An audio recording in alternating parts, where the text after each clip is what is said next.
Hello friends, thanks for joining. Today we've got this Roco steam locomotive to look at. It's number 04111A and it's a Swiss C5/6 steam locomotive in the 210 configuration. This box has been around for a while and it's got some scuffs and bashes here and there. I'm hopeful that the locomotive inside will be okay. So let's get this open and we'll take a look.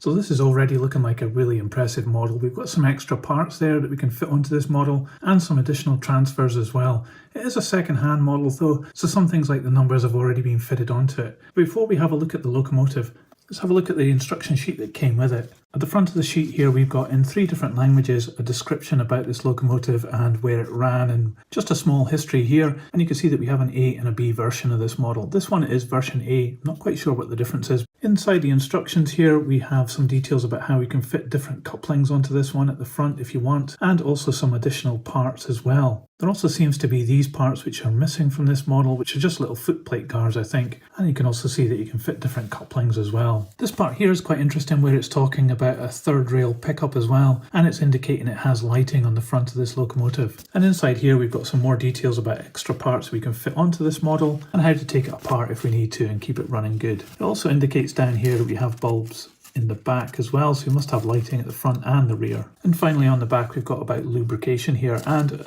Mr. Robinson. I don't know, I guess that was maybe one of the previous owners at one point. So we do have some transfers here and different number plates that we can add on to this steam locomotive and change the number if you want and make it your own, and different couplings as well. Now I'll just move these out of the way and then we can have a look at the locomotive and tender.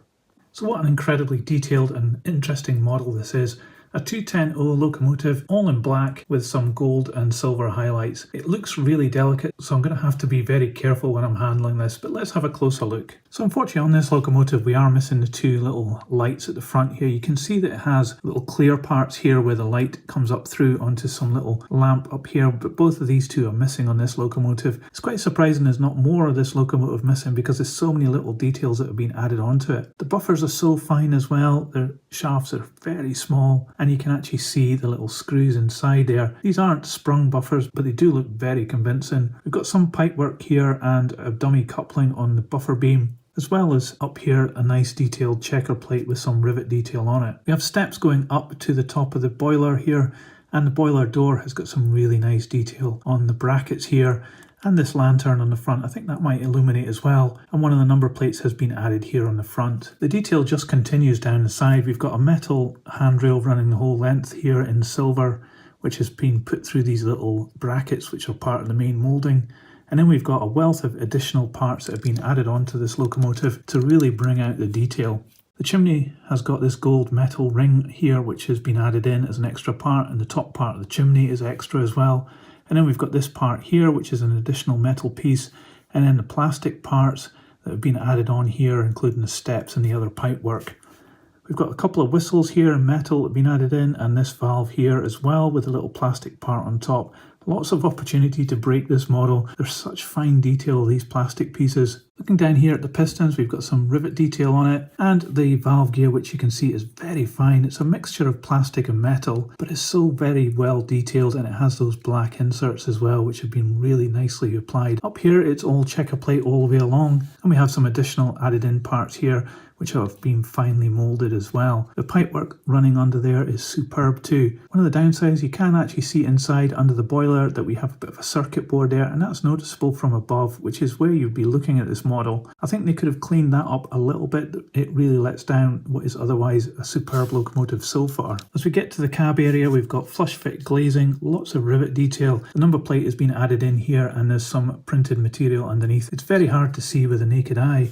We've got these handrails here which are really fine. I don't think this one's actually connected at the top, and also running the length of the cab there. And up top here we have a line of rivets going across the top, as well as this part here and this piece at the back which has been nicely moulded as well. Inside at the back of the firebox, a whole wealth of details been moulded in there, and this brake wheel's been added in as an extra part.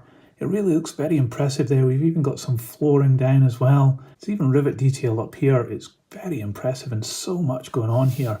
Looking along the top of the locomotive, it's got even more detail up here with rivet details and checkerboards and little hatches. We do have this line running the whole length of the boiler though, which I think is a moulding mark, and that's a bit of a shame. It could have been improved a little bit there. Down this side we've got some additional parts that have been moulded in, even more pipework in plastic, and the reverser here in plastic as well. Down on the chassis we've got some rivet detail on parts like this here, and we've got brakes in line with the wheels as well, and a little pony truck at the front here with the little snowplow things headed on as well. So a really impressive model, but there's no drive on this model. You can see it just pushes along. It is very heavy though, but it does have pickup and power to where the light should be at the front of this locomotive. It does look really impressive, aside from a few very minor things. Let's have a look at the tender though. So this tender is all made of metal, and it is actually suffering a little bit of paint damage along the edges here where it's been worn away.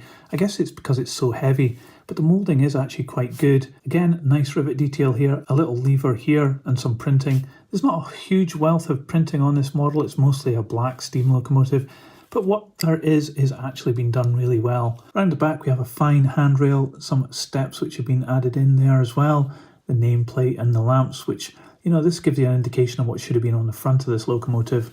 Again, we've got the same kind of buffers, very fine and nicely detailed. The coal up the top isn't too bad at all, it's quite spiky. And we've got some other rivet detail going along the side of this part here. We've got these two fine plastic little markers at the back here. This one's a little bit bent, but these are pliable enough to take a few knocks and bashes, I think. Down this side of the tender you can see a bit of a problem where some of the paint has been chipped off here, indicative of just the heaviness of this tender. This part down the bottom is metal as well, lots of rivet detail and really good axle boxes and spring detail here too. And we've got steps at the back here as well. Underneath you can see that these two wheels are driven, the back ones aren't at all. And we've got a cantilever coupling here with a NEM pocket on it. This is actually fouling against this part here which has been put in, so it doesn't actually push down the weight that well. That could cause uncoupling problems going around tight corners, so you might want to trim that a little bit just to allow this to go over it. This is where it's coupled up to the locomotive. It's just a push fit with the drawbar, and you can see that some power is transmitted along here as well. There's a couple of hatches at this point, but not a lot of detail on this end. But dominating here you can see that we have the motor there. I'm thinking there should have been something in there, it's maybe gone missing, because it'd be quite unusual for that to be on view. So a really neat looking motor driven tender here, and a very detailed steam locomotive to go with it. Let's put this on the test track and see if it runs okay. So here we are on a piece of old Hornby track. It's third radius as usual, and I'm using my H&M with 12 volts to power this. So let's give it some juice and see what happens.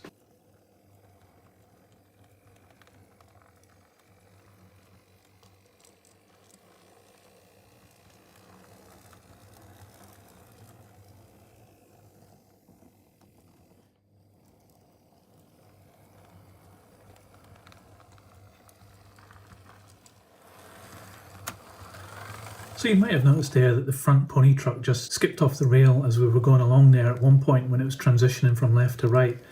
That's because of this little pipe here which has been added in, and it's just fouling on the coupling which is sitting at the front here. I'm not sure why that's been put like that from the previous owner, but to solve this, just taking out this coupling here would have helped, or not putting on this pipe. Personally, I would run this without this because I prefer the look of the locomotive without this thing hanging out the front. Aside from that though, this is a fantastic runner. I cannot believe how smooth and quiet it is. I would go so far as to say this is the best running locomotive I have ever known. It's really quite impressive, and it's got so much detail on it. Let's put this on the scales and we'll see how much it weighs. So this weighs 491 grams.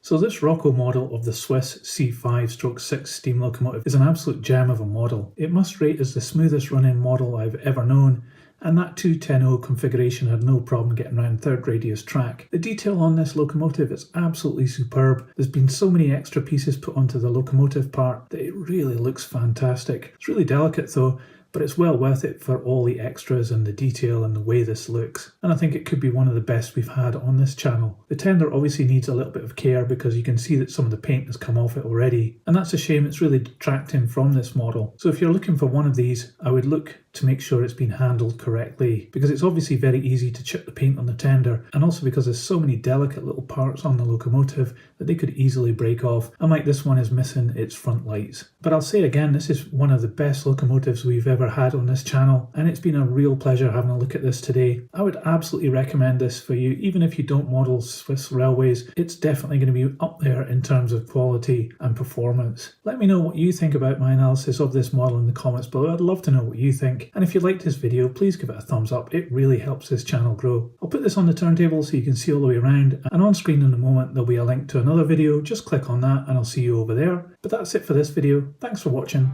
See ya.